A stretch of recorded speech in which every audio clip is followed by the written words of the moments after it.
So hello guys, welcome back to the channel. In this video, I am going to show you how you can claim the ChatGPT Go free of cost.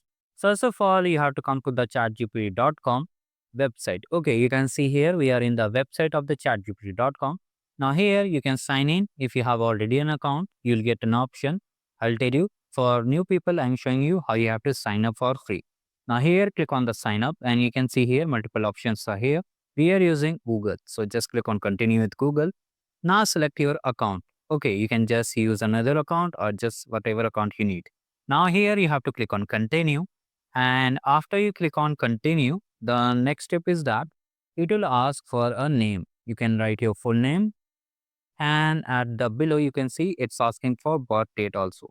So make sure the age is above 18 so that you can claim it easily. So you can type anything. If you want, you can use your normal DOB also. So just click on continue. Now here our chat GPT ID is ready. Now here we'll get one kind of pop-up. Let's see which kind of pop-up we are getting over here. I'll tell you each and everything step by step. So here it will just reload. One more important thing, if you want to claim via mobile app only, you can just check the description box. I have linked the short video. Now here you can see it's asking different things. You can just click on next and just skip for now. Now here you'll get a pop-up over here that ChatGPT is free of cost for 12 months. So here just wait, click on OK, let's go. Now here you can click on try go, or if you have just signed in, you can see on the top upgrade for free option is here.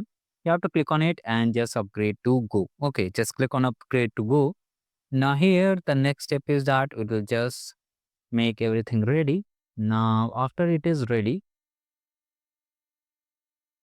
so finally we are in the gateway page. Now here you have two methods of payment, card or UPI. Okay, you can select any of the methods.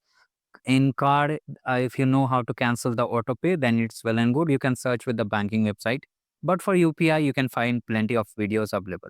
Now here you have to write your name and address. You can write the billing address. You can select enter manually and just enter it manually. Basically your physical address where you reside. Now after that, you have to enter your UPI ID. Then you have to click on this and subscribe. Currently, the UPI issue has been fixed, so you can just try it and subscribe. After that, you'll see you have claimed the ChatGPT. You will get an email also, and there you don't have to cancel the subscription using the Google Pay. Okay, you have to cancel using the auto pay on your payment app first of all. And if you have any query, you can let me in the comment section. Make sure to cancel it.